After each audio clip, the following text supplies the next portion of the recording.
God has plans to prosper you, give you hope and a future too. So let me remind you of what you have the power to do. You've been on a journey, trying to find your way. Like the sun, you're rising, 'cause today's your day to unlock every gift inside. Let your potential flow. Don't let anybody kill your vibe. Time to bust up and show. Gotta keep on reaching, keep believing. Act like you know you can win. Live your dreams, reach your goals. Be happy, you can make it. Get motivated with Cassandra. We've got wellness, church by phone. You don't even have to leave your home to be inspired. To rise a little higher with Cassandra. They said you'd never make it, but you're still here. Kept on pushing through all your doubts and fears. Never let a hater see you sweat. Remember who you are. When they go low, let them reap what they sow while you go far. Gotta keep on reaching, keep believing. Baby, shine like a star. You can win, live your dreams, reach your goals. Be happy, you can make it. Get motivated with Cassandra. If you got haters, they gon' hate. Keep your head up and just be great. It's your season, your winning season with Cassandra. Rise up, time to get on your grind. Go after your dreams, no time to fall behind. Push till the end and never give in. It's your winning season, get ready to win. Keep moving forward and never look back. It's time to get motivated with Cassandra Mack. You can win, live your dreams, reach your goals. Be happy, you can make it. Get motivated with Cassandra Mack. We've got wellness, church by phone. You don't even have to leave your home to be inspired. To rise a little higher with Cassandra Mack.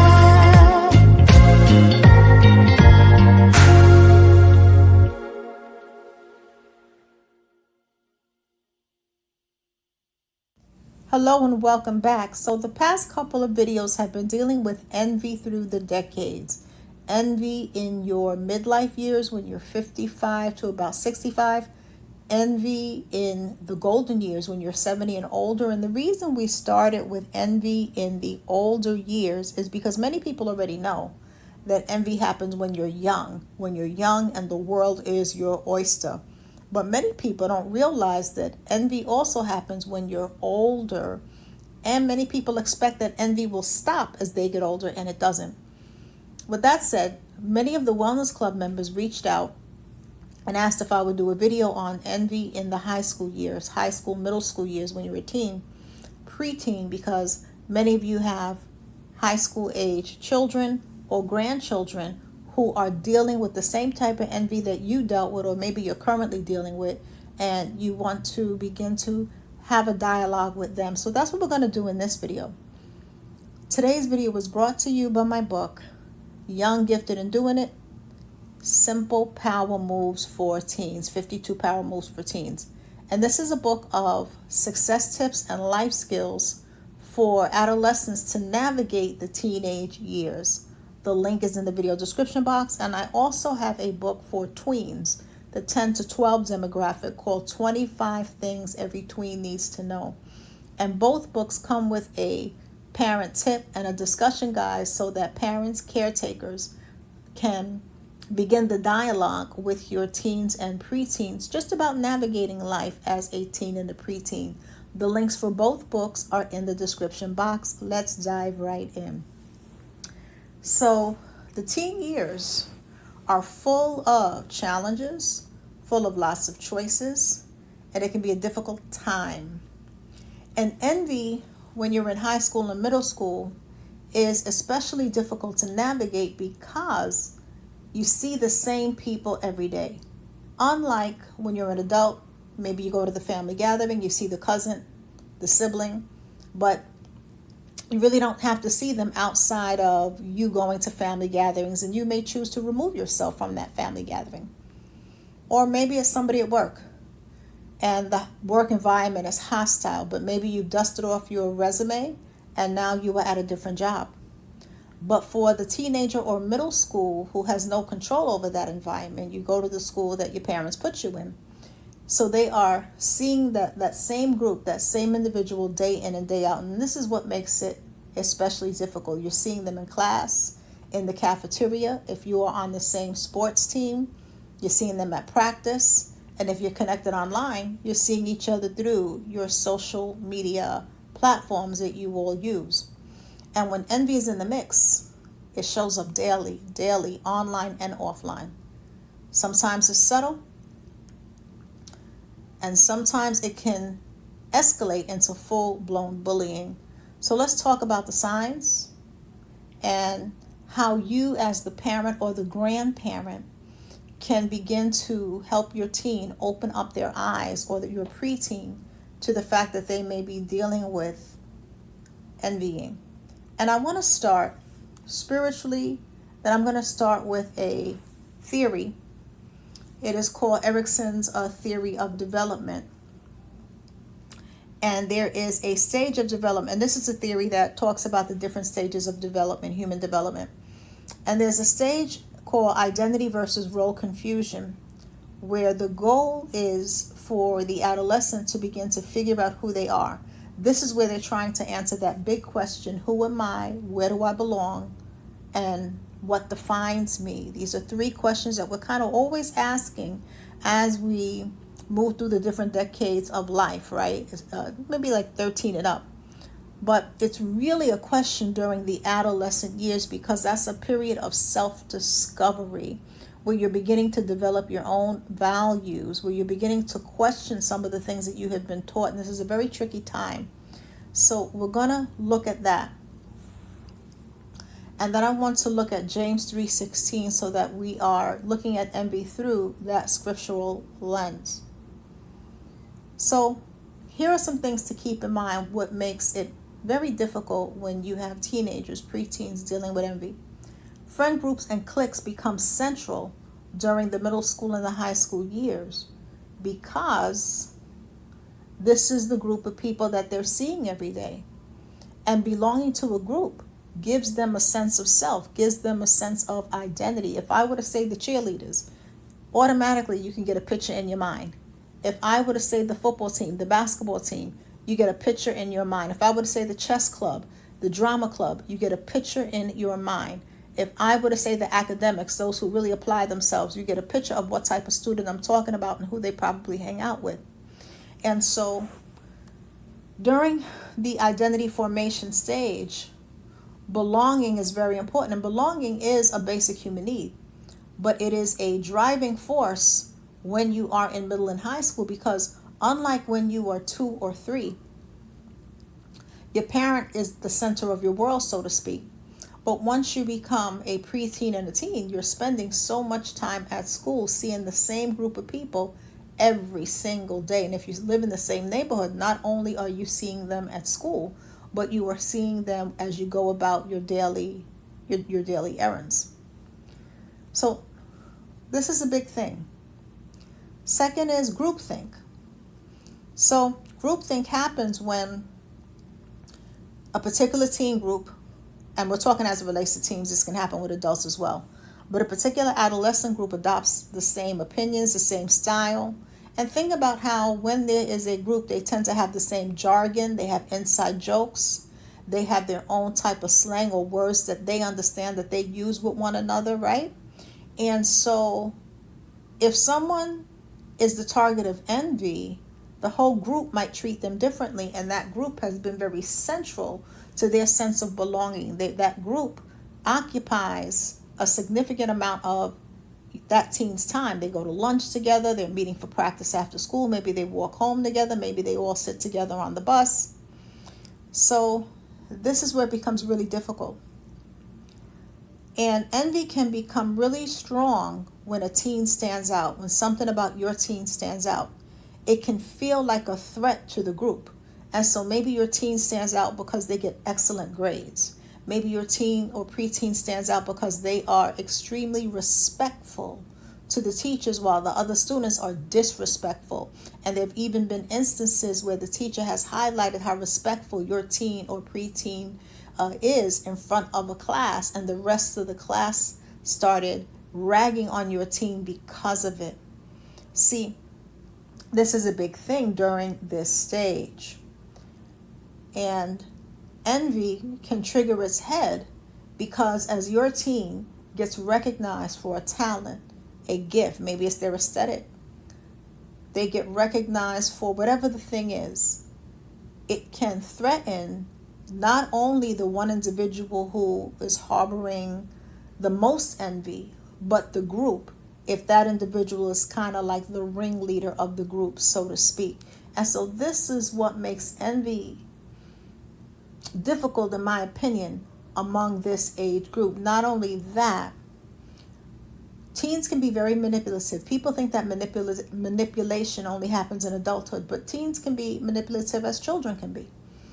And there are teens that know how to operate underneath the radar, and there's actually a term for female bullying that is not physical bullying, but it is psychological bullying, and it's called relational aggression. And so relational aggression is when, and it tends to happen in female circles, but it can happen in male circles as well. But male circles tends to be more overt. So with relational aggression, the teen who is the ringleader will use the group members to isolate and to target their target of whoever their target is. And so it's not just one person being envious towards your teen. It is the whole group kind of following the ringleader. And this is what makes it difficult. And because they know how to operate underneath the radar, and we're going to break down what that looks like in a moment, a lot of times they get away with it because if a teacher doesn't understand what relational aggression looks like, they may treat it as a conflict. And a conflict denotes that two people don't get along. Bullying is not a conflict. Bullying is one-sided. Bullying is you are minding your business and someone is harassing and bullying you. A conflict is you both disagree. And so most schools really don't understand relational aggression, and so they treat it like it is a two-way conflict. And this is where it gets really, really difficult. But we're going to begin to shed some light. But I need to say that one video, a general video, this is really important, cannot answer every question that you have about envy during the teen years or even relational aggression. This is really going to be something that maybe you may want to sit with the guidance counselor in your school to see if they even understand what the term is. This is where you may want to seek even counseling or a support group for your teen, whatever resources might be available in your community, because one video can't solve the world's problems. But what we can begin to do is at least start the dialogue. So with that out of the way, let's look at some of the signs of what envy looks like during the teen years. So one sign is backhanded compliments. Now, you may already be familiar with backhanded compliments as an adult. How it differs during the teen years, in my opinion, is because during adolescence, there's a lot of banter, right? There's a lot of banter, a lot of joking, a lot of snapping on one another. It's part of the culture, oftentimes, of adolescence. And so it can look like it is friendly banter when, in fact, it is meant to cut your teen down to size. It is meant to make your teen feel bad about who they are at the core. And so I'll give you two examples. So here's one example. Wow, you got an A on the test? Didn't know you were a nerd. See, that's envy in disguise. down to knock your teen down a peg, because they could have stopped at, well, I got an A on the test. That's one example. Wow, you're really brave for changing your hair to that color. Wow, you're really brave for changing your hair to that color. I don't have that type of bravery. And one or two of the people in the group start to giggle. Your team may not be able to articulate exactly why they feel the way they feel, but they know that they feel bad. Because what's happening is they're picking up on the intent. So when you have a teen who is on the receiving end of that type of conversation, why you got to end the test, didn't think you were that smart, didn't think that you was kissing up to this teacher, whatever the insult is, it's the 1-2 punch method. And so they start by saying something that sounds complimentary, but then on the back end they attach the insult. And because they start off with a compliment, and you have to remember, your teen thinks that this person is their friend. They don't have the life experience you have. You have the life experience of pattern recognition, meaning you have enough lived experience that you've seen different patterns among people. But if your preteen or teen doesn't have that type of lived experience, and this is their first go around, so to speak, they may really believe that this is their friend, that this is their friend group, and they can't understand why their friend group is doing this to them. So this is what makes it difficult to kind of tease out. But here's where James 3:16 is really helpful. So James 3:16 helps us to understand envy. And it tells us that where there's envy and self-seeking or selfish ambition, there are two things you're going to see: confusion and every evil work. So it says where there's envy and self-seeking, there's confusion and every evil work. So the reason your teen feels confused when they come and they tell you about an incident with a friend or their friend group, and it seems like they're confused, is because they are feeling the inconsistency between the fact that the friend group or the one friend is saying, I'm your friend, we're best friends, yet they're acting like an enemy. So the behavior doesn't match the words. And this is what's making your teen feel confused. And remember, oftentimes confusion is a sign that envy is present. So what is happening is, because envy denotes shame, right? It triggers feelings of shame. The person who is envious of your teen for whatever reason doesn't want to admit that they're envious. And so in order to hide, because envy likes to hide, they're hiding behind the backhanded compliment. And this leaves your teen in a state of confusion, because this is my friend. No, they would never do anything to hurt me. But you could feel the sting that it's not really a joke. And so behavior never lies. We can lie with our words, but behavior never lies. And so what you want to begin to help your teen do is to tease out the second part of the statement, because that is the telling thing in a backhanded compliment.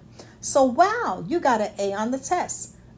That sounds fine, but remember, they're setting you up for the second part of the statement. Didn't think you were that smart, or must be nice to be the teacher's pet. Whatever the thing is they're going to say on the back end, that's what they really mean. So what you want to get your teen to do to begin to decipher hidden communication is to begin to pull out the second part of the sentence when they're getting a backhand compliment. And the way that you would help them do that is you're just asking for examples as part of your regular conversation, whether you're the parent, the grandparent, whoever you are in that teenager's life or that preteen's life. When they're telling you about their day, when they're telling you about an incident they had with their friend or their friend group, and they're like, I'm so confused about Mary's behavior. I'm so confused about Cindy's behavior. You know, John's acting funny lately. You know, Rashid, he's on some stuff. So you want to tease that out because he's on some stuff. You know, he got weird energy. He be weirding out. He's wigging. You want to begin to tease that out and be like, well, why do you say that? Oh, I'm just saying. Well, what happened? What happened today to make you feel like he's wigging? What do you mean by wigging? If you don't understand the slang, just ask. And let him take you through the story. Let your teenager take you through the story, him or her. And as they begin to take you through the story, you're going to be able to pull apart the backhand in the compliment. That's what a backhanded compliment is. It is a setup to be able to give someone a dig or cut them down with plausible deniability. So the plausible deniability is, no, I was just saying, wow, you got an A. That's the plausible deniability part. The plausible deniability is, no, I was just saying you are really brave for wearing that hairstyle. Like, you have always been so confident. Oh my gosh. And you know good and well. You know good and well. That's not what they mean. That's why I got to pay attention to that second part. That's why you got to pay attention. So you want to begin to really help your teen to cut through the clutter of confusion so that they can use their clear thinking to be able to see clearly what's happening. And this may take several conversations. So it's not about overnight results.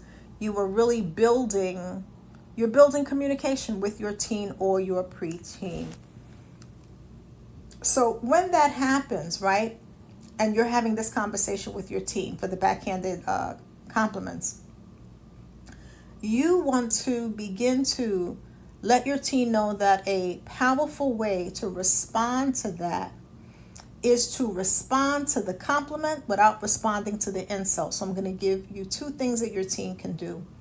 Now, why am I leading you into this direction? Because you have to remember that they have to see these people every day, and they don't, because they're under the age of 18, because they're minors. This is the setting that they're going to be in for the next however many years, if it's middle school or if it is high school. So unlike the adult who can choose not to come around a particular group, who may choose just not to go to lunch because you've developed the emotional wherewithal to sit by yourself and be okay, your teen is still developing. And if it's a preteen, they're really still developing. And so those skills may come with time, but they might not have those skills yet. So what do they do in the meantime? So you want to get your teen to take the power away from the ringleader, but to do so in a way that is smart and savvy.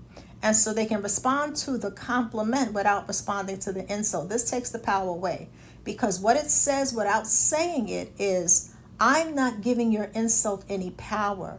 I'm good with me. I'm good with being an A student. That's what I'm trying to do because I want to get into a good college. They're not saying all of that, but you want to give them the thinking process behind it. I'm good with this new haircut or this new hair color. I always wanted to try purple hair, if that is what they're doing, right?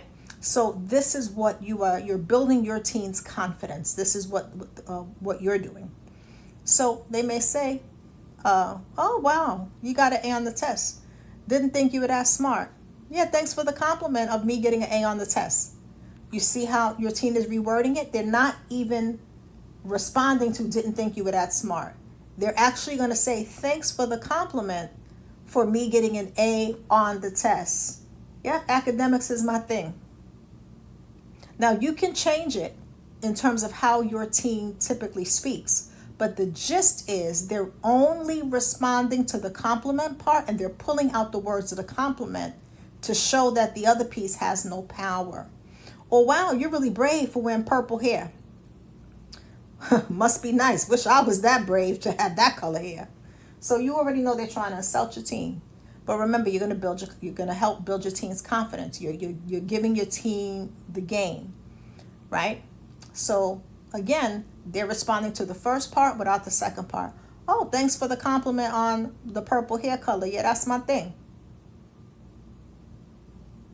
Now that person who was trying to insult them is either going to be thrown off guard, or they're going to be a little agitated. Because when someone is trying to hurt you, ever had someone trying to get to you and they couldn't get to you no matter what? And so that's what you're teaching your teen to do. You're building up your teen's confidence that they're not going to bow down to the ringleader. The ringleader is not God. They just have people that follow them in that group. So you really want to begin to build your teen's confidence in that way. Now, here's the second thing. When they see that person one-to-one, and you really have to gauge this. This is why this is your teen. I don't know your teens. And they have a close enough relationship with that person, or seemingly close enough, they could ask them what they meant from part 2. So let me break it down so that it makes sense. So again, wow, you got an A on the test? Didn't think you were that smart. And let's say they say this in front of a group, right? So that's not the time for your teen to challenge that person because it's many against one. And some of the group members laugh. That's not the time to do that. That's the time to just say, thanks, yep, I've always been smart. And I hope that gets me into a great college. They're going to get mad because they don't want to honor your smarts. That's one way. Now, a second thing you could do, if you see that person who said the comment by themselves, and it's just your teen and that individual, your teen can stop them and say, hey, what did you mean by when you said didn't think you were that smart? Now, your teen is not going to say, I felt disrespected. They're not giving any indication of how it affected them because they're not going to show vulnerability.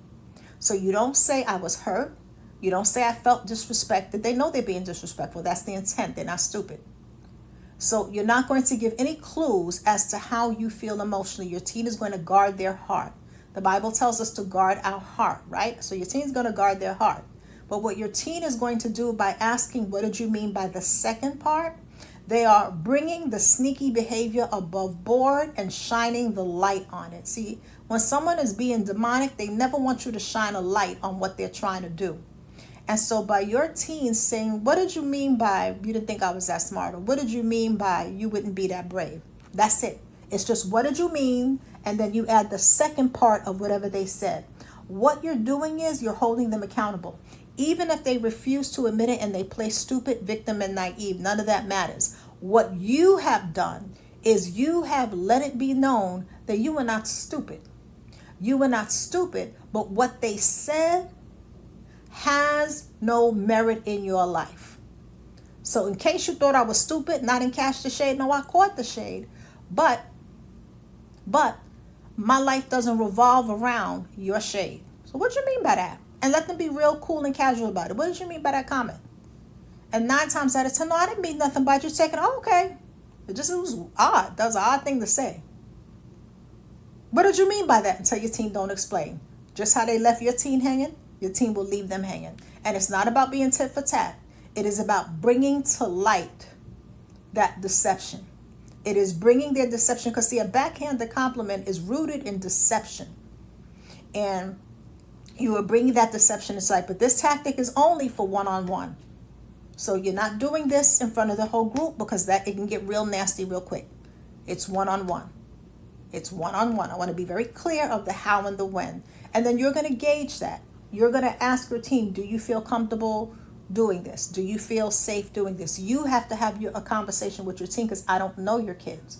So these are 2 things that you may want to encourage your team to do, and then you will flush it out depending on the specifics of your teen's situation. Here's another sign of envy during the teen years. Copying without acknowledgement. Now this is tricky again, because you have to take into account the developmental stage that they are in. So when you think of cheerleaders, right, they're all looking alike, meaning that they're wearing their hair the same way, they all got the cheerleading uniform on. When you think of a sports team, there are similar behaviors. And so part of adolescent development is clicking up into groups. And there will be similarities among each of those groups. But there's a difference between similarities and somebody copying everything your teen does. And so maybe your teen starts a new trend, a new style, and that individual copies it. But then this is typical teen behavior. Think about TikTok, how that's why you have trending dances. You have trending songs. You have trending topics, right? So this is common. But the difference is this is copying without acknowledgement with the goal of erasing your teen. What I mean by that is, rather than saying, oh, yes, Sarah, I love the shirt you wore yesterday, or I love the hairstyle you wore yesterday, so I figured I would try it out. Could you help me do my makeup like yours? See, that's the person who's acknowledging that they are inspired by you. But the person who tries to pretend that they came up with it first, that's copying without acknowledgement. And then again, you also have to see, is your teen bothered by it or they don't care? So this is why these conversations have to be flushed out. And this is a video that I really encourage you to listen to several times, more than once, with your teen or tween, so that you can really flush out what makes sense for the environment that your teen is in. You got to consider that. So when they're trying to erase your teen, what that means is they will begin, and this is going to bring us to point number 3. So your teen will start as the trendsetter, but the person who is the copycat wants to erase the trendsetter. So they may befriend all of your teen's friends, and now your teen is on the outside looking in, and this was their initial friend group. So what they're doing is they're trying to erase your place in the group, because remember, you're eating together in the cafeteria. You're sitting with one another in classes. You might be walking home together, taking the bus together, whatever your routine looks like. And you're seeing each other every day for a number of years, right? 4 years in high school, 3 years in middle school. And so this is key. So you want to begin to realize that. So depending on if your teen is beginning to notice that this copying is moving into envy, your team may just make note of it and say, oh, it looks like you're twinning today. And so that is acknowledging that they are taking inspiration from you, and see how they react. I'm not twinning. I thought of this first. No need to argue. But at least it's above board, because remember, the goal of envy also is to breed confusion.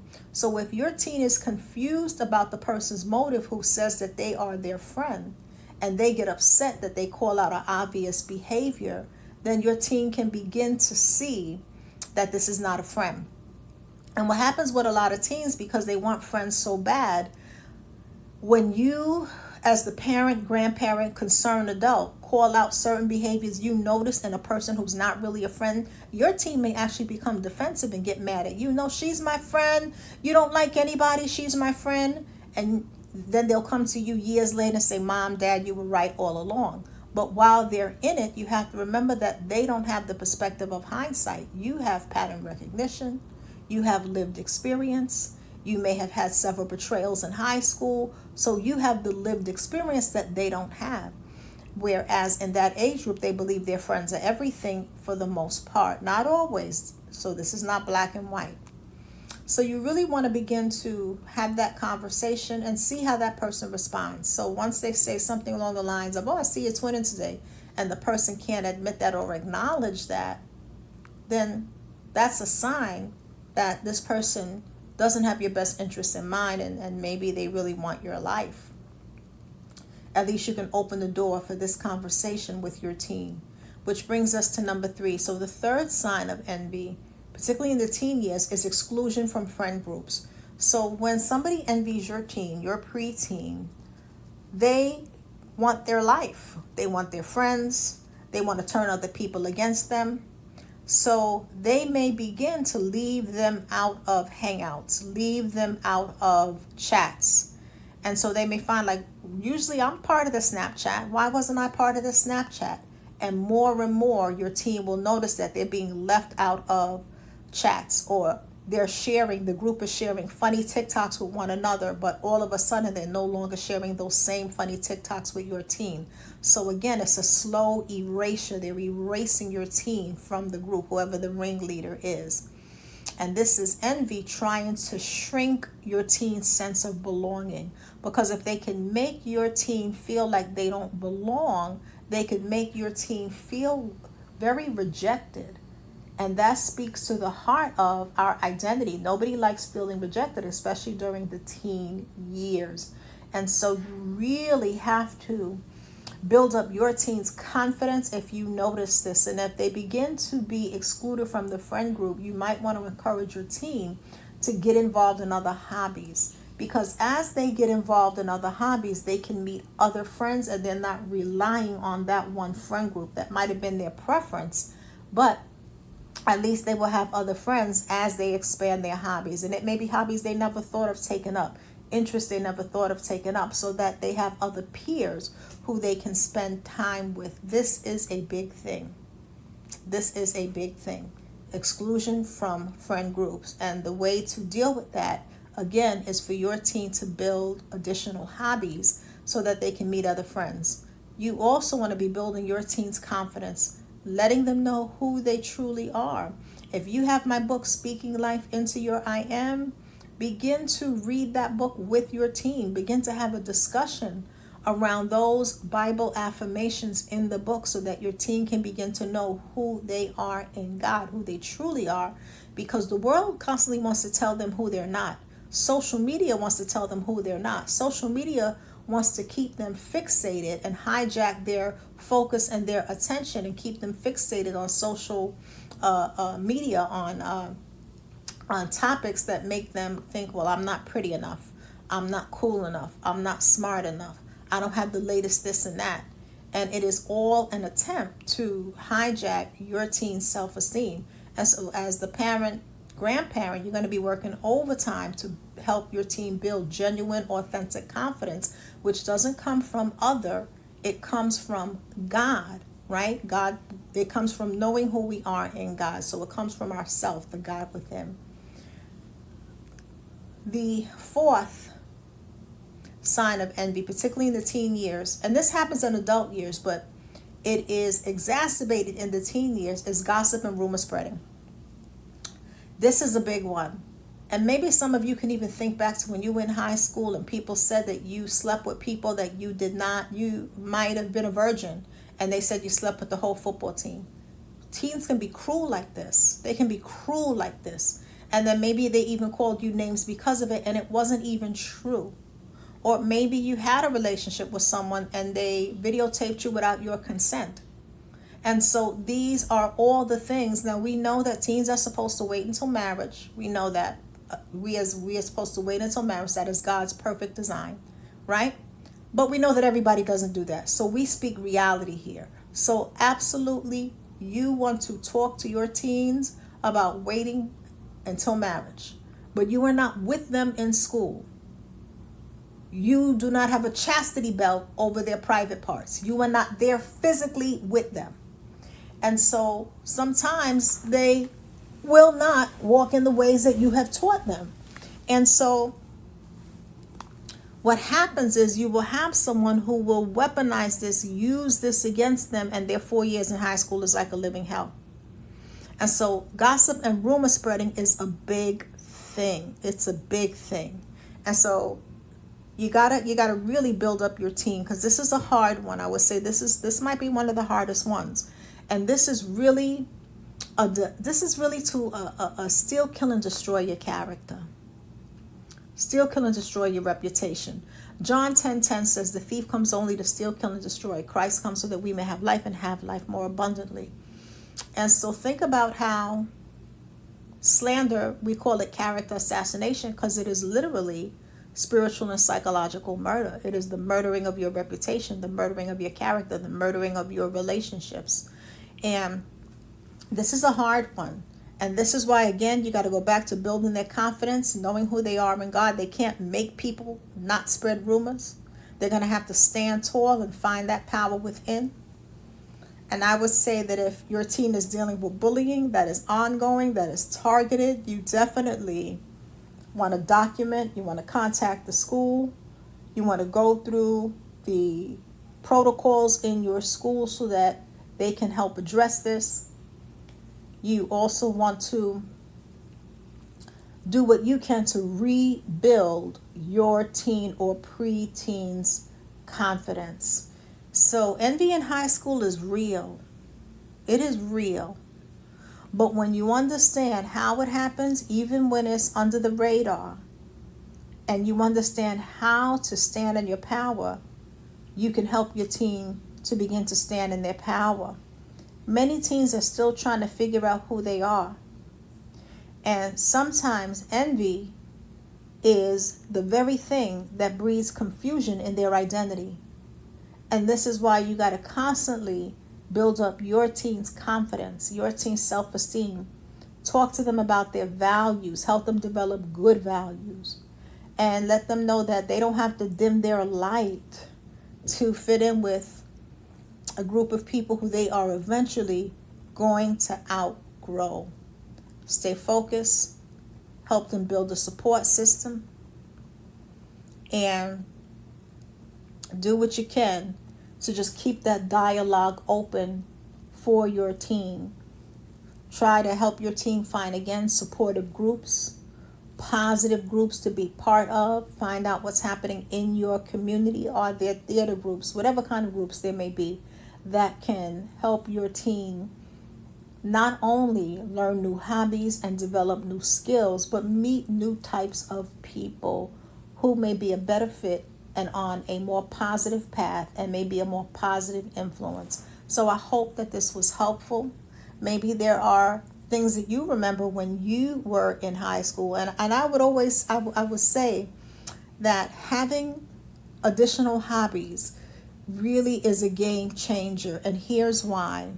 When your teen has additional hobbies outside of their primary peer group, it gives them access to other groups in case the ringleader, the queen bee, the king kahuna, wants to play these kind of envious games with them and isolate them so that they have no friends.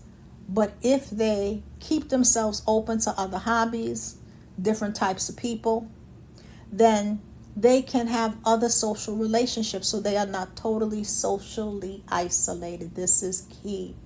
This is key. I remember I was actually in high school at the time, and I had my friend group, but then I had another friend group, and we would like to do other things. And I remember one of the friends in the friend group would be upset that I would sometimes hang out with the other friend group. And the older I get, the more I realize that was about control. Because by having another friend group, if this friend decided she don't want to speak to me, she want to start acting funny, I'm not at her mercy where I'm just sitting home with nothing to do because I have another friend group. And so really encourage your teens, whether it's taking up a language, whatever it is that they have always wanted to do, whatever the hobby is, I don't know, you know your teen, meeting people that way. And if your teen is isolating, if you are concerned about your teen, you definitely want to reach out for support. Reach out to a therapist in your community if you are concerned about your teen. Reach out to your school's guidance counselor. Maybe they can make a recommendation for you, or you can do it through your child's pediatrician if there are concerns, or you can do a Google search in terms of resources in your area, in your city, so that you can help them get some additional supports outside of school if need be. So I hope that helps shed a light on what envy looks like in adolescence. If you went through envy in your adolescence, how did you cope? If you have a teenager who's going through that, what are you doing to help? Because your tips on what you're doing to help your teenager may be somebody else's lifeline in the comment section. And please be kind to each other in the comments. So if you see that somebody in the comments is sharing that their teenager is going through something and you can show some support, please show them love. Please show them love. Say a prayer for them. Maybe you want to even type a prayer for them, but please show them love. It's enough hate and misery in this world. Let's not be part of that. Let's be the voice that increases the peace. God bless everybody.